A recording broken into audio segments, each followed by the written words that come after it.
ಮಾಡಿತ್ತು ಸಮಯ. ಈಗ ರಾಮನಗರ ಜಿಲ್ಲಾಧಿಕಾರಿ ವಿಶ್ವನಾಥ್ ಈ ಬಗ್ಗೆ ಎಚ್ಚೆತ್ತುಕೊಂಡಿದ್ದಾರೆ.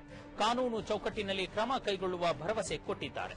ಕಾನೂನು ಚೌಕಟ್ಟಿನಲ್ಲಿ ಕ್ರಮ ಕೈಗೊಳ್ಳುತ್ತಾರೆ ಸರಿ, ಆದರೆ ಎಷ್ಟು ದಿನಗಳೊಳಗೆ ಜಿಲ್ಲಾಧಿಕಾರಿ ಈ ಕ್ರಮ ಕೈಗೊಳ್ಳುತ್ತಾರೆ ಅನ್ನೋದು ಸದ್ಯದ ಪ್ರಶ್ನೆ.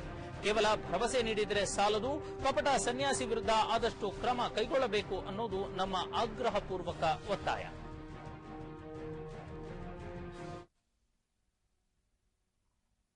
ಒಬ್ಬ ಅಮಾಯಕ ರೈತ ಹರಿದಂಗಿ ಚಡ್ಡಿ ಹಾಕೊಂಡ್ ಬಂದವನಿಗೆ ನಾನು ಆರ್ಟಿಸಿ ತಿದ್ದುಪಡಿ ಕೊಡ್ಲೋ ಅಥವಾ ನಿತ್ಯಾನಂದ 13 ವರ್ಷದಿಂದ ಇರತಕ್ಕಂಥ ನನ್ನ ಆಶ್ರಮದ ಮುಂದೆ ಹೋಗಿ ನಿಂತ್ಕೊಂಡು ನಾನು ಒಂದನ್ನ ಇದನ್ನ ಮಾಡಲ್ಲ. ಅಲ್ಲ, ಅದು ನಿಮ್ಮ ವಿವೇಚನೆ ಬಿಟ್ಟಿದ್ದು, ನಾನು ಹೇಳೋದಿಲ್ಲ. ಆದ್ರೆ ನಾನು ಹೇಳ್ತಕ್ಕಂಥದ್ದು ಏನು ಅಂತಂದ್ರೆ, ಕಾನೂನುಬದ್ಧವಾಗಿ ಯಾವುದೇ ವಿಧವಾದಂತಹ ಕಾಂಪ್ರಮೈಸ್ ಆಗ್ತದೆ ಅಂತಕ್ಕಂಥದನ್ನ ನಮ್ಮ ಹಂತದಲ್ಲಿ ಅದಕ್ಕೆ ಸಾಧ್ಯನೇ ಇಲ್ಲ. ಅಷ್ಟು ನಾನು ಅಶ್ಯೂರೆನ್ಸ್ ಕೊಡ್ತೇನೆ.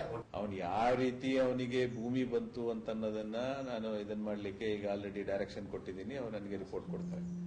ಅವನು ಅಕ್ರಮವಾಗಿ ಭೂಮಿ ಬಂದಿದೆ ಅಂದ್ರೆ ತಕ್ಷಣ ನಾವು ಕ್ರಮ ತೆಗೆದುಕೊಳ್ತಕ್ಕಂಥದನ್ನ ಖಂಡಿತ ತಗೊಳ್ತೀವಿ. ಅದರ ಬಗ್ಗೆ ರಾಮನಗರ ಡಿಸಿ ವಿಶ್ವನಾಥರಿಗೆ ಸಮಯ ನ್ಯೂಸ್ ಪ್ರಶ್ನೆ. ಡಿಸಿ ಸಾಹೇಬ್ರೆ, ಆರ್ಟಿಸಿ ತಿದ್ದುಪಡಿ ಕೆಲಸಕ್ಕೆ ಖಂಡಿತ ಮಹತ್ವ.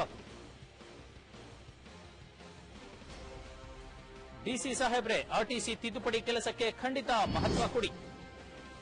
ನಮ್ಮ ಪ್ರಕಾರ ಆರ್ಟಿಸಿ ತಿದ್ದುಪಡಿ ಕೆಲಸವು ಅತಿ ಮುಖ್ಯ.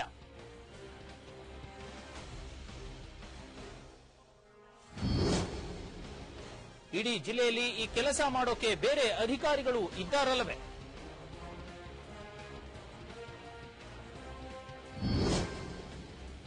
ಆರ್ಟಿಸಿ ತಿದ್ದುಪಡಿ ಮಾಡುವಾಗ ಬೇರೆ ಗಂಭೀರ ವಿಚಾರದ ಕಡೆ ಗಮನ ಹರಿಸಿಲ್ವಾ?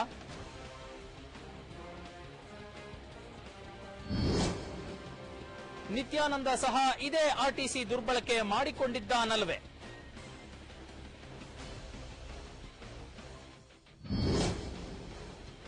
ನಿತ್ಯಾನಂದ ಸಹ ಭೂ ಕಾಯ್ದೆ ಉಲ್ಲಂಘನೆ ಮಾಡಿದ್ದಾನೆ ಅಲ್ಲವೇ?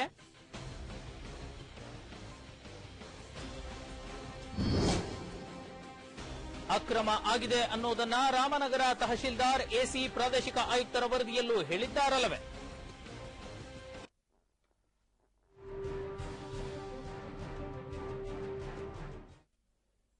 ಮೆಟ್ರೋ